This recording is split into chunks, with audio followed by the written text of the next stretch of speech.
Okay, welcome everybody to Monday, week 1, July 2003, in WCW 2003, as we continue the TEW 2020 series, and this is a special one as we're doing the half-year review, first one in 2020, and along with that, you'll see a link for a SurveyMonkey survey, and in that SurveyMonkey survey, you'll be able to vote for things like Face of the Year, Heel of the Year, favorite moment, person you want to see more of, person you want to see less of, and more fun stuff like that.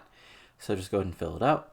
Again, nothing like, it's just a fun thing I want to do, just see how people who are watching the series feel, and then go from there. But anyway, yeah, we're off to the 2020, so we're halfway through 2003, so let's see what's going on. So, Wrestler of the Year through first half 2003 is unsurprisingly Steve Austin. Company of the Year, again, unsurprisingly, is the WWE. Team of the Year is, of course, one of those random teams, Edge and Triple H. Match of the year was Undertaker and Shawn Michaels versus Edge and Triple H at a random brawl in April, because of course it was. Show of the year was No Way Out, which is interesting. Young Wrestler of the Year is Mystico. Again, not surprising. Let's just see what he's been doing. He's been having random 80 matches in CMLL. Okay, that makes sense. And Veteran Wrestler of the Year is Scott Hall, who's doing the WWE thing. Female Wrestler of the Year is Trish Stratus, who is really popular and having random matches in the 70s. So again, makes sense, especially because the Joshi Fets at this point aren't that popular. And Independent Wrestler of the Year is Violenza, who's looks like he's been doing random stuff in IRWG, which again makes sense. So a couple other quick notes here is Kevin Nash is gone. Big Vito and Sid Vicious are all gone from WCW. Nash's contract, all their contracts ran out, and for obvious reasons, is not re-signing them. Matt Capitelli, on the other hand, did graduate to WWE, and WWE had their King of the Rings, which I'll go over real quick because it is kind of wacky. So we start out, and yeah, it's a long show.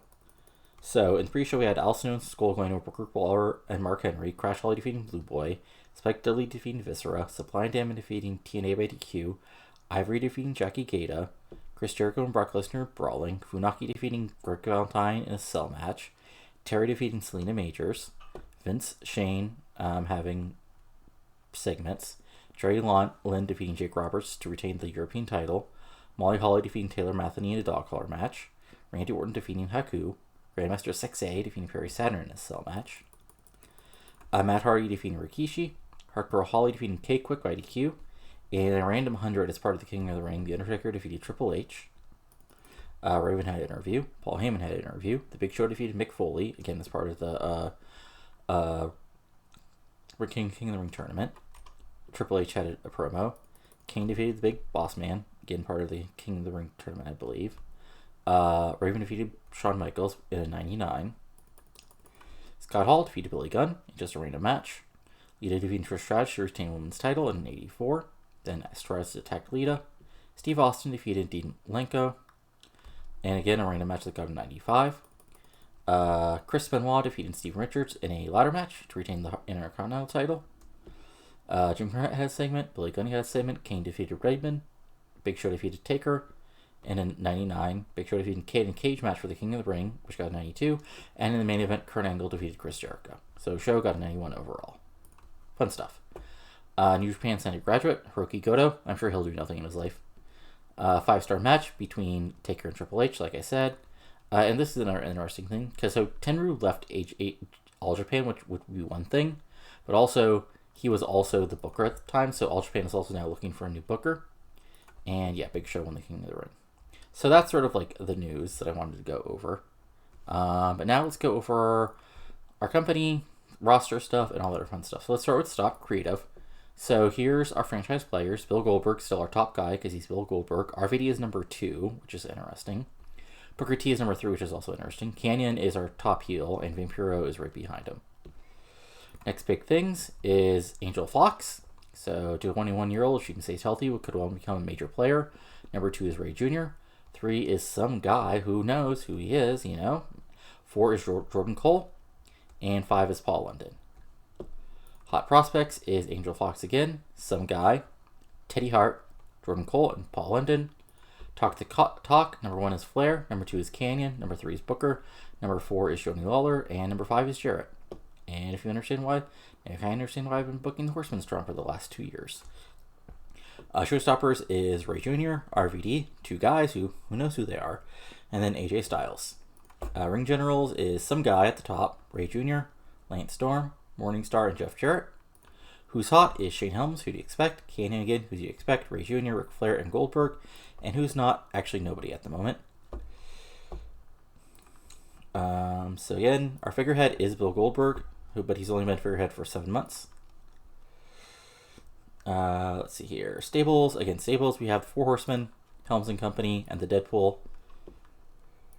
And again, if we look over things, Four Horsemen are a hugely important part of TEW. They're a pretty hot act. Helms and Company is usually important, and they're pretty hot. Deadpool is usually important, and they're white hot. So it's fun stuff. Titles. So again, starting from to go over stuff for people who don't remember. So Helms beat Chavo for the title way back in 2001.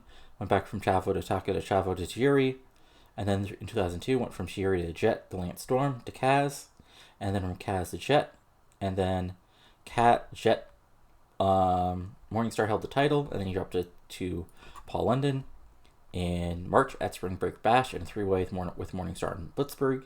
And then at Sacrifice, Paul London won a 4-way. Then in May, he beat Cash. And then in June, he beat Kaz. So solid stuff. And if we look at the Prestige, it's gone up from a 70 to a 72. Next up, we've got the World Television title, which, again, it was retired way back in 2000. And then I had Tajiri win it at Slamboree, and then he's been defending it on Saturday night, basically, versus a random assortment of people. Then we have the Women's World title, which was won by Lexi James. It started with a prestige of 55 and got up to 56. So again, if we look at defenses in 2003, Angel Fox started the title. So she beat Beth Phoenix to win the title on the first Nitro in January. Then she beat Lexi James at Wrestle War. She beat Kill Kim at Super Brawl. Angel Fox won the title, retained again versus Amber O'Neil and Beth Phoenix in a 3-8 Spring Break Bash. Lexi won it at Sacrifice, and then she beat Beth Phoenix and Jordan Cole in title defenses. For the U.S. title, it started with Ray Jr. at the start of the year, beating Kaz on the first Nitro of the year. Then he beat Jeff Jarrett and Shane Douglas in back-to-back title defenses, and then he beat Ric Flair. And then in a 94, Helms beat Ray Jr. to win the title. Then Helms beat EDP and Kidman in a 3-way, and then he beat Palumbo at the Bash. Then finally, the world title. Goldberg, of course, beat Canyon for the title at Starrcade, and then he defended the title in a cage heat match versus Palumbo, Awesome, and Steiner. Then he beat Canyon at Super Brawl. He beat Macias by DQ at Spring Break Bash. Then he beat Booker T at Sacrifice, and then Vampiro beat him at Slamboree, and the Vampiro defended the title in RVD at the Bash. Again, I forgot the U.S. title Prestige started at 72, is up to 73, and the world title Prestige started at 84, still in 84. Announcers, Nitro is still Shivani, Hudson, and Heenan. Saturday night is Tenay and Hudson. And then it's today Shivani and Heenan at events. Coverage is what you expect. Top one. If we look at our top 100s, so top 100 events. So our best actual event so far was the Bash, which got a 90, and then Sacrifice, which got an 84, and Spring Break Bash, which got an 84, and then we have a whole bunch of random Nitros, which including a Nitro in June, which got a 92. If we look at our matches, so if we run down sort of the basically anything that got over a 90, starts with Flair and Canyon defeating Palumbo and RVD in May, RVD versus Morningstar at Nitro in June, Macy's versus EDP at a Nitro in February, Vampiro defeating RVD to retain the title at the Bash, the Four Horsemen defeating O'Hare, RVD, and Ray Jr. in a Nitro in April, O'Hare defeating Ric Flair at the Great American Bash, Vampiro and Macy's defeating Goldberg and Booker T in April, which got a 92, Helms defeating Ray Jr. at Sacrifice in April of 03, and then Bill Goldberg and Ray Jr. defeating Canyon and Flair and Nitro in January. Backstage, it's a 94, so not terrible. Let's see here. Medically wise, Steiner's on vacation for another 3 weeks, and Stacey Keebler's away filming for another 2 months, 3 weeks. Finance, we're up to $50 million. Merch. So if we go from bottom to the top as far as our merch sales. So way down at the bottom, we got Cash making $119, Dusty, Bobby, Jerry Lawler, Lane Storm, Gigantes, Reno, America's Most Wanted, Sid in his last month, Mark Rindrak, Mike Awesome, which I know will upset the one big Mike Awesome fan I know that's watching. Then in the 30s, we got Sean Stasiak, Stacy Keebler, Lestat, Paul London, Roddy Piper, Air Paris, Conan, AJ Styles, Kidman, Morningstar. And then in our top 20, we got Alex Wright, Scott Steiner, Eric Bischoff. Okay, what is Eric Bischoff merchandise? Shane Douglas, Shane Helms, Sting, Jeff Jarrett, Ray Jr., DDP, Kevin Nash in his last month. And then Ric Flair rounding up out the top 10. Then our top 10, which I'm kind of feel good about because it's mostly quasi-new people. Like, we have Chuck Palumbo, who I've been pushing for the last couple months, Macias, who I've pushed, Vampiro, who I've pushed, Canyon, Johnny Lawler, who's been just around, Sean O'Hare, RVD, Booker T, and then Goldberg at the top, making a friggin' $1.1 million in merch sales. Because, of course, he does. Owner goals, finance balance, okay, that'll be fine. Canyon must be kept popular, okay. And we can't hire anyone with a brawler or a technician flyer. This has actually hurt because I've tried to hire a couple Japanese guys, but they have those styles. Production, we're all doing well. Size. Okay, so this is kind of important. So if we track our progress, we started in 76, we're up to 81 in most of the US, at a minimum of 79. In Canada, because we actually got finally a decent TV deal, we're up to already the low 40s. In Mexico, we're also up to 80. In British Isles, we're up to 80. Japan, we're up to the mid-80s. Europe, we're weirdly, in some places we just don't have coverage, so there's that. Oceania, we're up to the 80s. India, we're still up to 15, unfortunately. Let's see here. Battles. So yeah, in the US at least,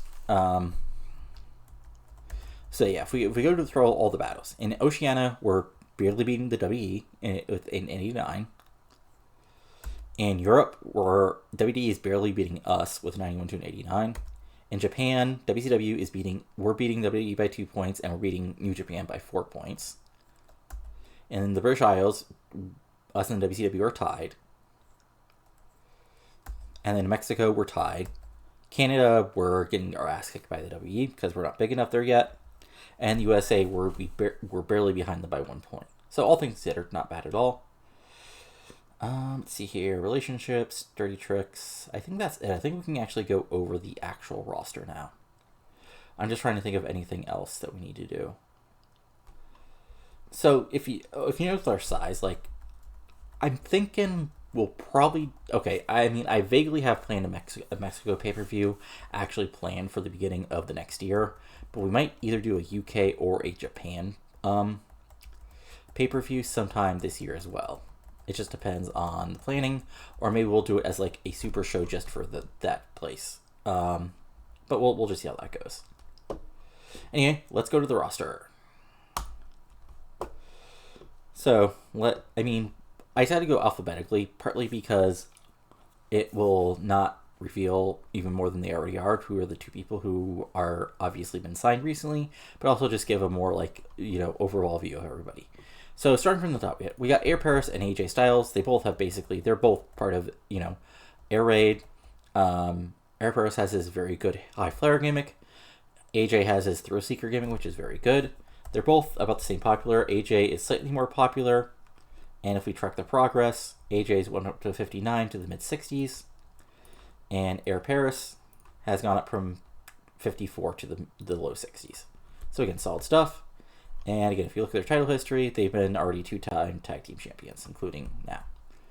Next up, we got Alex Wright, who is very hot, has a cocky youth gimmick, which is adequate, and he's in the low 60s. And he went up as high as the mid-60s when he was really being pushed with Ray Jr. as a tag team, but he dropped down, especially after not being used the last couple weeks. But I've got some plans for him for the next couple months, which I think some people will find interesting. Next up is Amber O'Neil, who's one of our women. She has an arrogant heel gimmick, which is great. She has more momentum, and she's begun managing cash. If we look at her popularity, again, the Southwest is always going to be a little wacky because that's where my women's dev fed is based. but like she's gone up from 35 to a 37-ish in most places. Then we got Angel Fox, also better known as Some to Angelina Love, and her Cool California gimmick, which is adequate. She has white hot momentum, and she's up to the mid 40s in most places. So yeah, she was starting at 33, and she's already up to the low 40s in both places. April Hunter, her trashy model company isn't awful, but she manages Billy Kidman, and she's just basically around to be Billy Kidman's, manager, and not do much else. And yeah, I just want to go over, like I said, AJ, they've had a pretty solid first 6 months of the year, and they'll probably be in the tag division for the rest of the year, but who knows after that. Alex Wright, again, I kept around for longer because he's actually underrated at this point. Like, I think I've said this before in a prior video, but if Alex Wright was around today, he would be like one of the top guys in NXT. He just had that goofy German gimmick, and then he was in WCW. That was the morass. So there you go. But I've liked the fact that I pushed him to be a consistent upper mid card guy. And Amber O'Neal, like I sort of came up with the idea of like pushing her as sort of like Cash's new manager, and then part of the Helms Dynasty. So I think she'll have some stuff to do. Angel Fox, even though she's been sort of like, I don't want to say like off TV, but like if you look at her match history, like, yeah, she's not been doing the greatest this year, but especially after she lost the title. But I have some ideas for the back of the year. And then we got Arn, who's, a backstage guy. Beth Phoenix, who, unfortunately, like, she's not been getting that over. Like, she started at 39. She's actually dropped a bit, but she's back up to a 40. So, and yeah, it's just interesting that she's not that over, or it's not over I saw it was. But, we'll keep on working on with it. She has a Girl Next Door gimmick, which is adequate. She's very hot momentum, and she's a babyface. Goldberg, he's the man. He's just who he is. Popularity-wise, he's slightly, he's about as popular as he was like last time, just a point or two difference everywhere.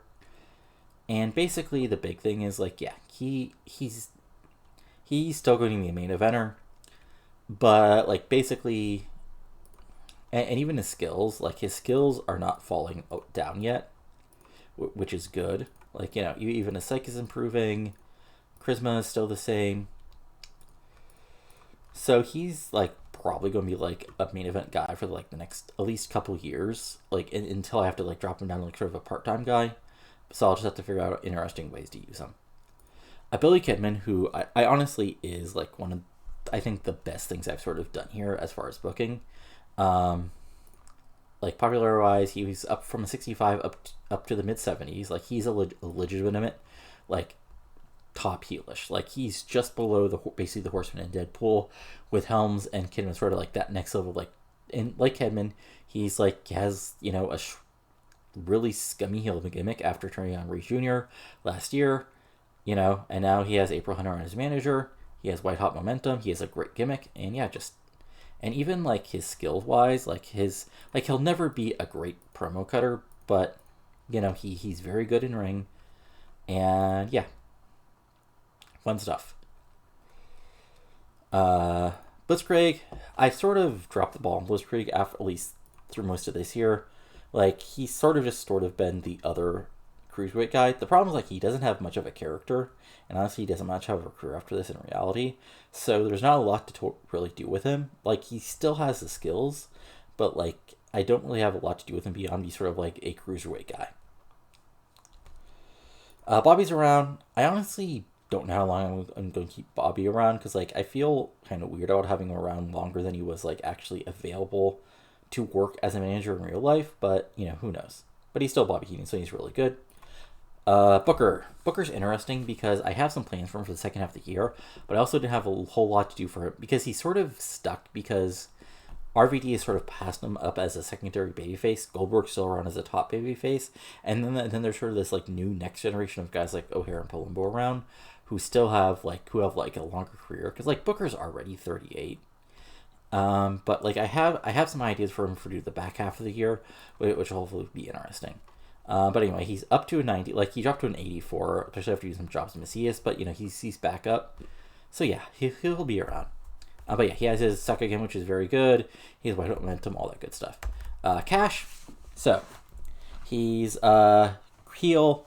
Aaron Hill gimmick is very good, managed by Amber O'Neil, and he's actually around the same popularity he was, but like I actually think him and Reno will be a very fun tag team to use for the next little bit, especially now that they have Amber as sort of backup. Celine Cartier, also known as Lufisto, she hasn't really been used much this year. Like, you see lots of pre-show stuff and sort of jobbing a lot, outside of Saturday night. So that was just something I'll have to figure out what to use for her. Because, like, unfortunately, I mean, she is talented, but, like, I have to figure out, like, sort of a better character for her or an angle to get her, like, more TV time. But, like, she's perfectly solid. Chavo. I have some ideas for Chavo. Because, yeah, I have not done a good job with him. Like, yeah, he's been basically just a guy. But he's, like, it's not like he's bad. Like, he's perfectly decent. I just have a whole lot to do with him for the moment. Chris Harris and James Storm. So Chris Harris is up to a 64 popularity-wise, which is really good considering he started at a 46. And just go over with his buddy James Storm. Yeah, they're also about the same popularity, and they're managed by Jerry. James Storm Enforcer gimmick is adequate, and yeah. So I like them along with Air Raid and another team, which we'll get to in a second here, are sort of like the future of the tag division in the long and medium term. We got Chuck Palumbo, who sort of like this has been his breakout year. If we look at his popularity, he went up to a 66, and now he's like in the low 80s. And like if we look at his match history, so like he started at Wrestle War, so his first big thing was that he beat Helms for the shot to get into the cage heat match. He lost there, but then at Super Brawl he lost a close match to Palumbo. At Spring Break Brash, he was part of the team with DDP and O'Hare who defeated the Horsemen. And then at Sacrifice, him and Jason Jett lost to Jarrett and Douglas. But then at Slamboree, he beat Steiner, and then at the Bash, he lost another close match to Palumbo. So he hasn't had like the best year, but he's been in really good matches, and he's been pushed more as a top guy.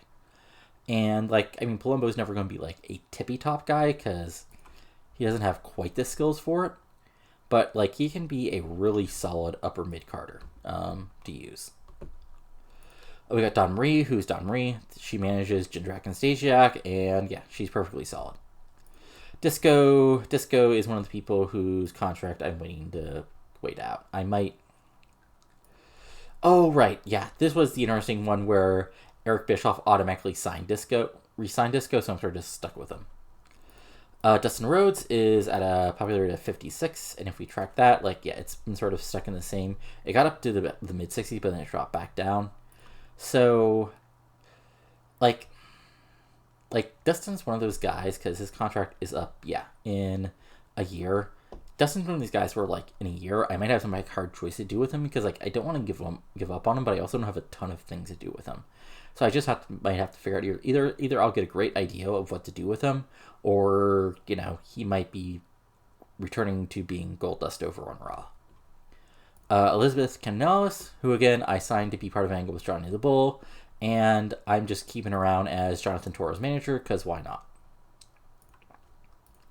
Yeah, this is weird. I accidentally brought her in as really popular, so then I dropped her back down, and yeah, there was that stuff anyway. Yeah.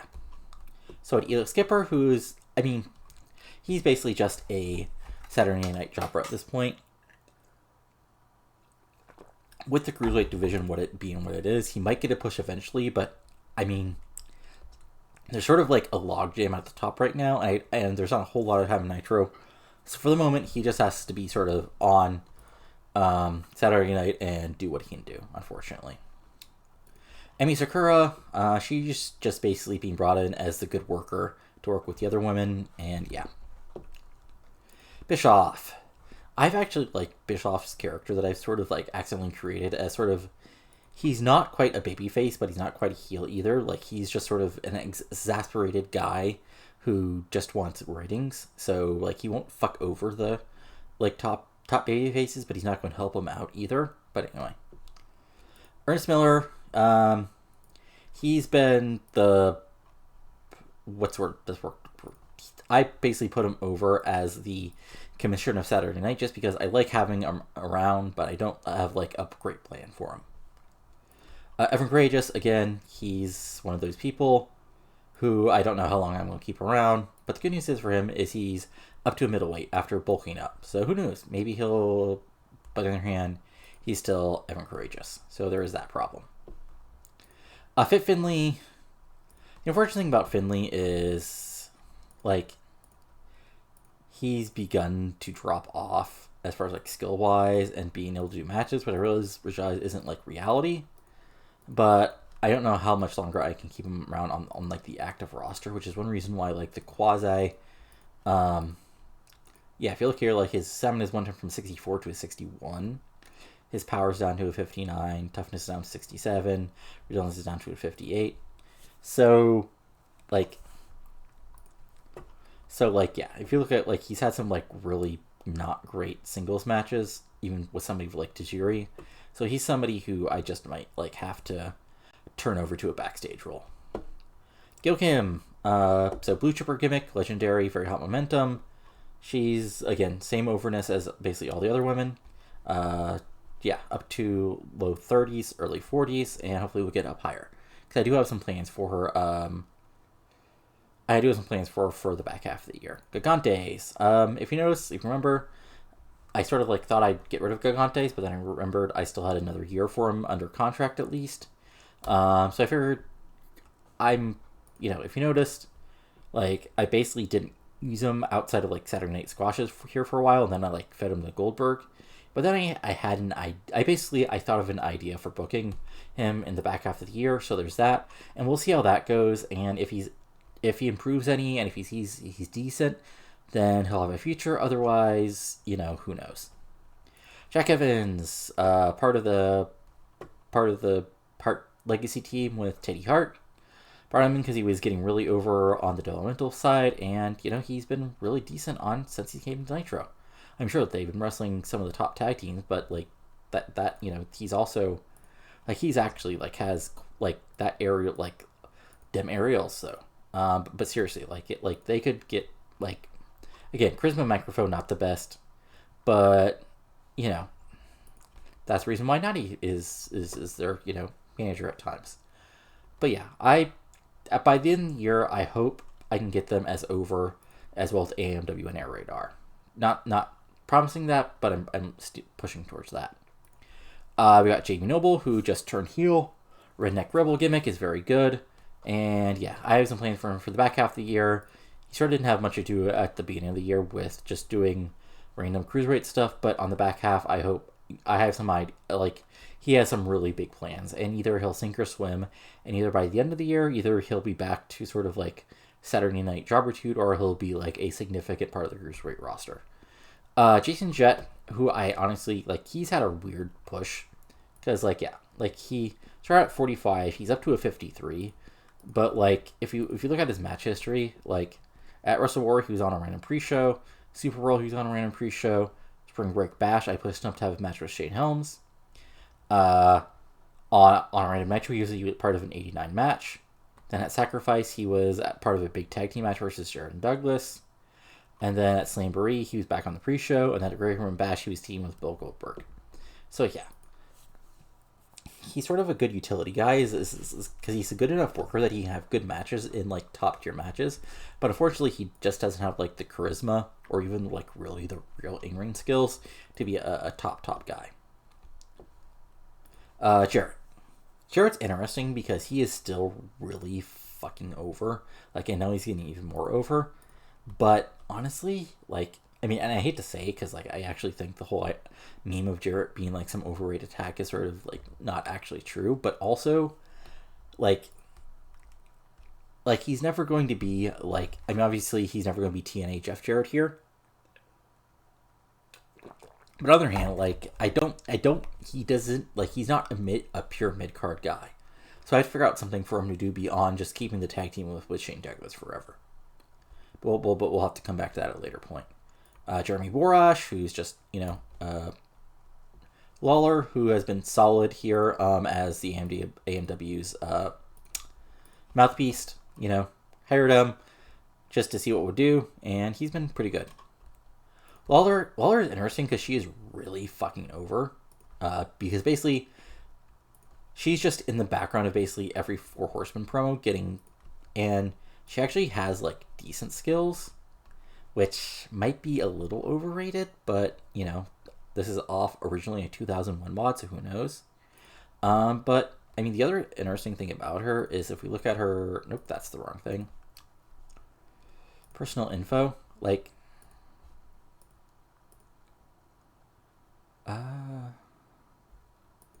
oh yeah, she's engaged to Judy, which was no, but there was something else I wanted to see here. Yeah, like the thing is, she's only using soft drugs at this point. Like she's off the hard drugs, which all things considered is a good thing, and why I actually have some big plans to use her more near the end of the year. Johnny Ace is Johnny Ace. Johnny Swinger, he's a Saturday Night Jobber. There's not much to say with him. He's like not terrible or anything. We not anything. Jonathan Toro, like, I don't know. Like, he's actually getting somewhat over now that he's wrestling, but I don't know. Like, after I took him off TV, I thought, like, actually having him do those promos would help him, but I don't know how much it has. Like I'm not sure. Like, which is why he's back on Saturday Night, because I'm not sure really what to do with him after this. Jordan Cole, Chrissy Vane, solid not the worst wrestler, up to mid-40s popularity-wise. Not the best, not the best worker, not the most charismatic, so I'm not sure exactly what to do with her. Canyon. Freaking Canyon. Yeah. Major star, Psycho Game is legendary, White Hot Momentum, former world champion. Incredibly popular. Incredibly good in the, his, top level skills aren't best outside of brawling, but, that Psych, though. Those Mike skills. Even his star quality is, a little bit, it's not the best, but it's still really good, but, the basics is good, stamina is good, so, yeah, exactly. But, yeah, I can, he can be a top guy for, the next 3 or 4 years for me at a minimum.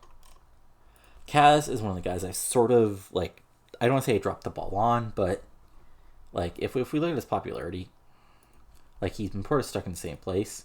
And the interesting thing is, I actually had him, win a somewhat big match at Starrcade, because he got the title shot at Ray Jr., but then after that, there just wasn't much to do with him, because, he's not quite over enough to be part of the main event picture. He doesn't have, the right character to be part of it either, or could just sort of slip him in. So yeah, I just have to, and he has a legendary gimmick, so I should be doing something with him. I just not sure what that is yet. Kid Romeo, Saturday Night Jobber, maybe he'll do something eventually, or not.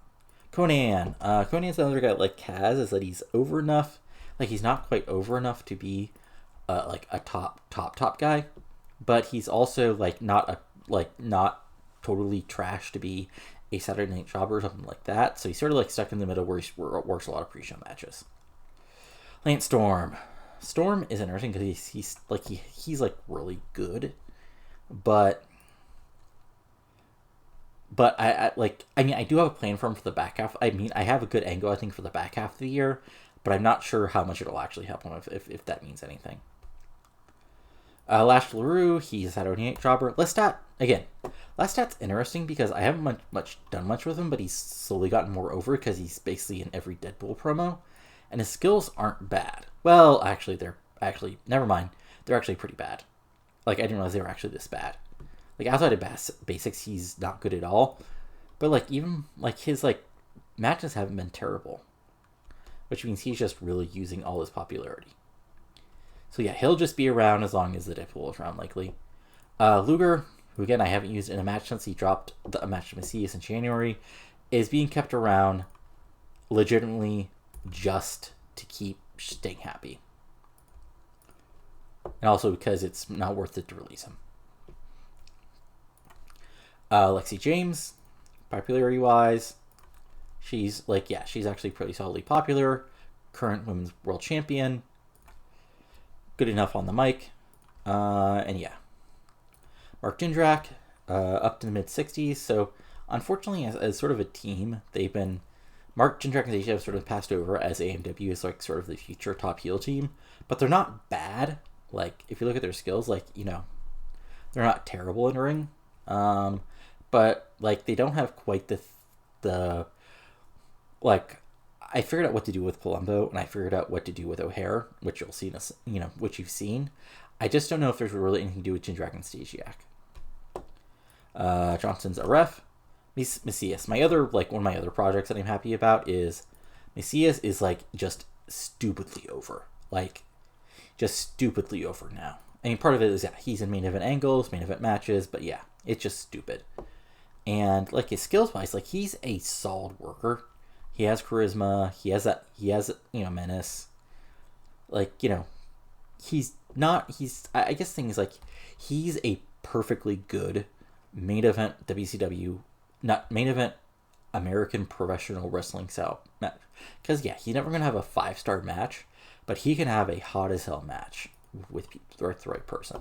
And I've like used him like enough where he isn't like around. Because if it's like, he defeats Luger, he defeats Savage at Wrestle War, he's in a mess of a match with Booker and DDP, he defeats Page at Nitro, he defeats Sting at Super Brawl, he, along with Steiner, defeats Booker T and Goldberg, he's in a big 6-man, he loses to Goldberg by DQ, he and Vampiro beat Goldberg and Booker T, he's in a 6-man that goes to no contest, he's in a double countout that goes to, he's in a match with Booker that goes to double countout, and then he throws Booker off the stage. He's in a 6-man that goes to a double countout, and he's in a match with Goldberg and Jet that goes to a no contest. Like, Awesome's interesting because like he has the skills, and really, okay. Actually, looking into this, I've really been fucking him over. Like, I mean, I hate to say this, but like, yeah, like if we compare that to, I'm not going to compare. Well, actually, let me see here.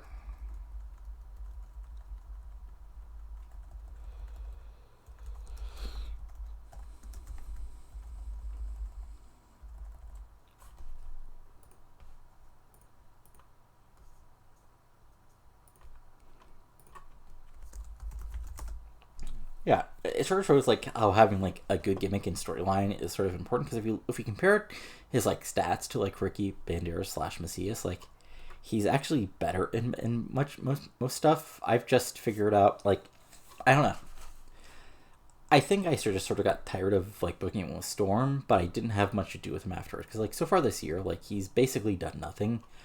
Like he's either been in the pre-show, like, yeah, I mean, really, like their 2 big matches here were losing the Rhodes and Conan at Super Brawl and losing a tag team title match to Air Raid at Sacrifice.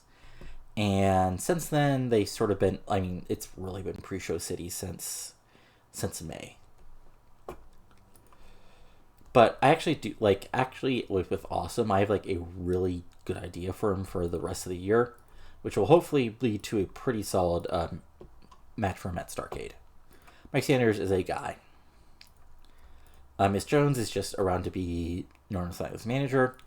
Morningstar is another guy who's gotten insanely over thanks to being in the main event. Like, he's up from a 43 to a friggin' 77. Like, that's crazy. And it's because, like, it's amazing. Like, I mean, basically, once he lost the Cruiserweight title, like, I moved him right away to, like, main event matches versus Booker T and Sting. I had him beat Sting at Sambury. He was in a 90 match with RVD, because, like, yeah, back in March, again, if you look at his popularity in March, he was a perfectly over Cruiserweight, but he, like, jumped, like, as soon as everything happened in June and July. So, there we go. And yeah, obviously I have plans for him for the rest of the year. Paul London, current Cruiserweight champion, getting decently over, and because he's a really good wrestler,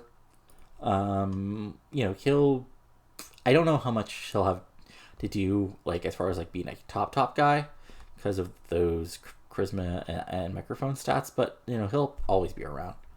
Reno's a guy, has that tag team with Cash, has a very good silent bodyguard gimmick, not getting that over, but getting a little bit more over. He'll be around. Like, he's not, again, he doesn't have the best stats, but he's not terrible either. Ray Jr., ignore that stuff on the bottom right, because it's not true. But if we look at his popularity, like, you know, he went from a 67 to a 71, 68 to 72s. Because honestly, like, the first 6 months, like, I haven't done the best job with him. Oops, as we get rid of the time. Because, yeah, he was in the feud with the Horseman through most of the year. So that sort of was, like, the highlight. But after he lost the belt to Helms, like, he was still sort of in a feud with Horseman, and then he also had the match with AMW for the tag titles. So, yeah, there's that interesting stuff. But I have some good stuff to do with him with the rest of the year, so hopefully that'll get him more over. Ric Flair is Ric Flair. You know, back up to the mid-80s popularity. Skill-wise, he's slowly beginning to drop. Like, the top-level skills are beginning to drop. But, like, all this stuff is good. Like, even, like, the basics consistently, like, stamina is dropping, power is dropping, toughness is... So the interesting thing is like, how do we move him out, like, because right now he's basically, like, a full-time worker, you know? As full-time as, like, anybody is, because obviously I'm not having everybody work every week regardless, because I only have 2 hours of TV time. But, like, I think I have a way to basically move him to be basically to be the Ric Flair of the actual mid-2000s, where he's a manager and part-time worker. But I have to figure out a way to, like, if that's the best way to do that. Animal's on the roster because I don't know. Because it's easier to keep him on the roster than fire him, I guess. RVD is our other, like, sort of great job we've done this year. Like, from 70s to, like, high 80s, low 90s for stuff. And, yeah, he went from being in a... Like, yeah, he lost to Kidman at the start of the year. He was in a weird tag match versus Imperial and Kidman. Then he beat Kidman at Spring Break Bash. Then he beat Steiner at Sacrifice. Then he beat Flair at Saint-Brie. And then he lost to Vampiro at Great American Bash. So I have some really big plans for him for the rest of the year. And yeah, you'll just have to see that. Again, Piper, for people to forget, is my actual character. And I've not used him once on TV because why would you do that? Scott Steiner. Steiner's interesting because he's still really over. He's dropped a little. And even skill-wise, like, his skills, I haven't even really dropped at all. Like, they're dropping slightly. But his psych is still good. Like, all this stuff is still good. And, like, charisma is still good. Basics are, yeah. So, like, Steiner's interesting because, like, I don't want to use him as a top guy anymore. Because sort of, like the match, like, the cage heat match, you know, plus doing the job to Booker and, Booker and RVD at these two, like, dropping these matches to Booker, RVD, and Palumbo were sort of, like, his official goodbyes to the main event scene, but I still have a pretty decent idea what to do with the back half of the year. Scott Tyler's a guy I signed, who's, I figured wasn't that good, but it can still be used as a Saturday night guy, so there's that. Sean O'Hare. Sean O'Hare has been one of my other big projects, who I think I've got really pretty over. So O'Hare went up from a 78 to low 80s, and match history-wise, again, he lost to O'Hare at Super Brawl. He lost to Super Brawl, but he, along with DDP and Palumbo, beat Horseman at Spring Break Bash. He beat Canyon at Sacrifice.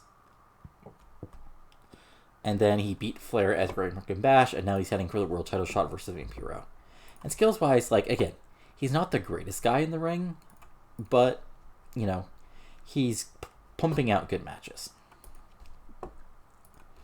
Douglas is another guy who's he's more over than you think based on my usage of him. But again, like, his skills aren't even really dropping yet, and that's sort of the interesting thing. Like, they're actually kind of still improving. So yeah, like, I mean, he has probably another solid, like, year or two as a guy I can use in sort of the upper mid-card / quasi-main event scene. and just figuring out the right thing to do with him.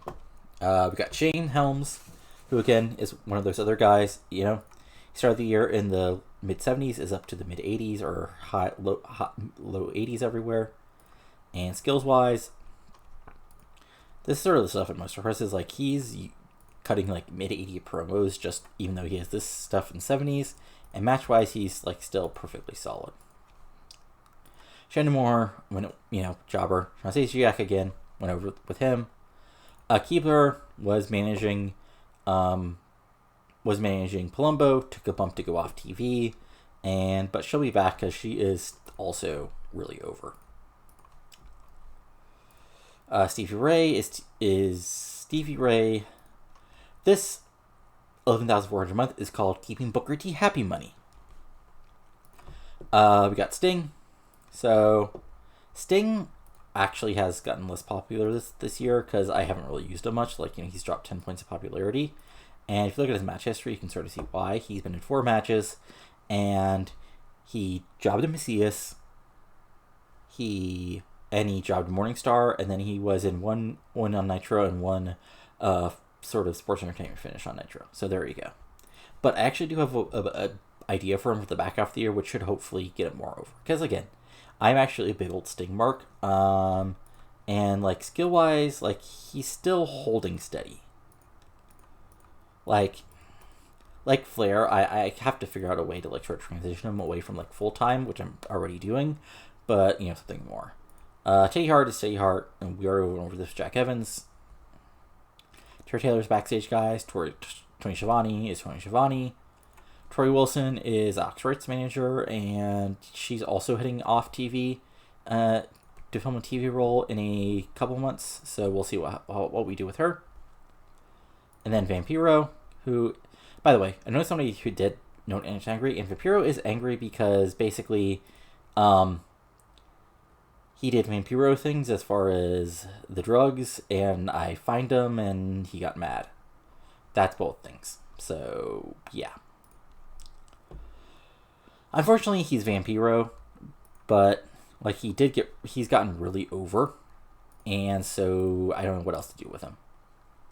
Because like, yeah, he legitimately is a good promo and like not a terrible wrestler, but for obvious reasons, I don't want to keep him as like a top tier main eventer for a long time because he's also Vampiro.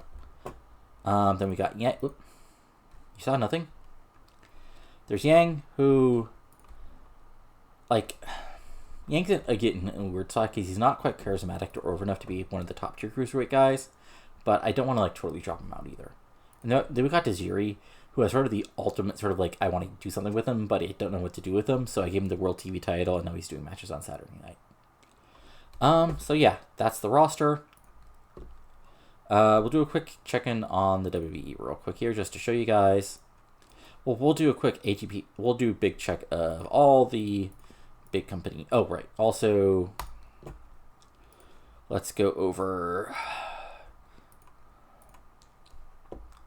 developmental. So, my developmental people are this region of Lawler as Adam Ortiz, Andrew Big. So we got Chance Prophet, who's not terrible, but also not great either. So knows if I'm going to keep him around. We got Chris Rambola, who again, he has the look, but I'm not sure like how good a worker he's becoming. We got Drew Onyx, who's a really solid worker, but he doesn't quite have the look. So, but he does have a lot of menace, so he might be somebody who might come in eventually. Jimmy Tucker's a ref. Johnny Devine, you know better as part of the Team Canada. He's a guy who I keep him around. We'll see if it develops if I have a spot for him. Keith Walker. He's a guy who I thought had some possible. I'm not sure what to do. Mr. Kennedy, who doesn't have a pitcher for some reason. He's somebody who might eventually come in, like once his like mic skills and everything get to a right point, but he's sort of like in Wildside, my dev fed. He's sort of been stuck in the mid card, so that's interesting. Kenzo Suzuki, who I just brought in because why not? he's not good. I mean, he's like a legitimate, just pure, yeah.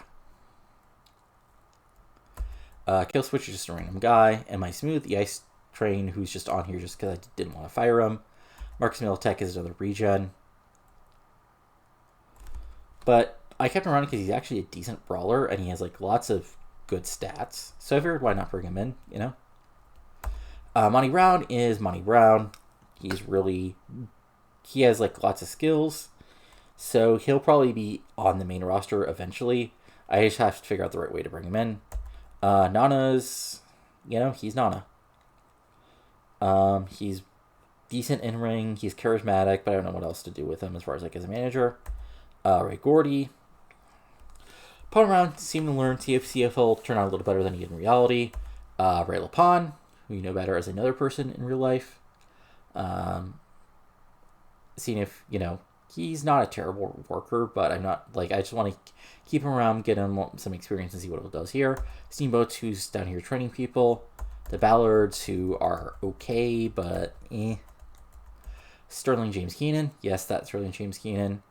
He's actually getting quite over. And he might, he's a guy who could possibly be brought in as part of the Cruiserweight division and do something with it. Tank Tolan. He's Tank Tolan. Tony Jones, he's a shooter. Tony Kazina, who's a guy. I mean, I brought him more in just as in sort of role playing as a guy who's training the cruiserweight guys. Trevor Rhodes, who has a future, and Wrath Child. So if we go to our women, so we got Allison Danger, Annie Social, Becky Bayless, Bonnie Maxon, cheerleader Melissa, who's obviously really good, Cindy Rogers, who's getting there, Katrina Waters, who's also really good, Lacey, who's solid, Madison Sinclair, who we just signed a little bit ago, Lee Hasaka, who's down here just training people, Miss Molly, who just signed a little bit ago, Mischief, who's really solid, but we're just working on down here, Misty, who, if you remember, was Kidman's manager, but then she had bad chemistry with Kidman once we moved everything over to 2003. So now she's just down here learning how to actually work maybe a little bit. Natty Neidhart, who's going back and forth between here and the main roster, managing the Hart Legacy. Nikki Rocks, who's actually solid herself. Roni Jonah, who's really good. Tracy Brooks, who's solid and getting better. Harding, Vanessa Harding, we just signed. And Messina Busick, who's also really good and might be brought up sooner than later. But again, before we bring up any more women's wrestlers, we want because right now we're sort of hurting to get the women who are on the roster right now some in-ring time. So we don't want to have a situation that's real life WWE did where they brought up everybody from NXT one point and then had nothing to do with them. But yeah, I mean, we'll go over the big companies real quick just so you guys can see what's going on with them, and then we'll go from there. So we'll go big. So New Japan, Muto is still the booker. Title-wise, Best of Super Juniors went to Jushin Liger. Ju-On Climax has not happened yet. Tag team titles still belong to Tenzan and Kajomi, who have held the title since July of 2000. Jesus Christ. Junior Heavyweight Tag titles are with Kanemoto and Tanaka, who won the belts back in March of 2003. Junior Heavyweight Champion, is Bobby Roode, of all people, who won the title in June of 2003. And then the Heavyweight Champion is still Hase, who won the title off Riki Choshu, who had an over 2-year-long reign after, in May. So I actually go to their show history real quick, because I wanted to show their last 2 big shows. So yeah, Best of the Super Juniors. The final was Liger defeating Kashin in a 90 match. Main event was Hase defeating Agua for the heavyweight title. But the interesting thing is Bobby Roode defeated Kia for the Junior Heavyweight Championship. And then the semifinals of the Best of the Super Juniors was Liger defeating Chris Hero in an 87 match, and Kashin defeating El Samurai. Then we had the first round, which was Hero defeating Agua, Liger defeating Nigel, Kashin defeating American Dragon, and Samurai defeating Hanzo Nakajima. So if you're interested where all the indie guys are in the save, they're all in Japan.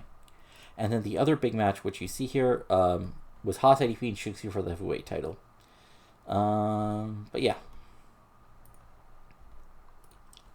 So then we have Noah, where we've got the HC Tag Team Champions are Kikuchi and Kobayashi. That's Kenta, by the way.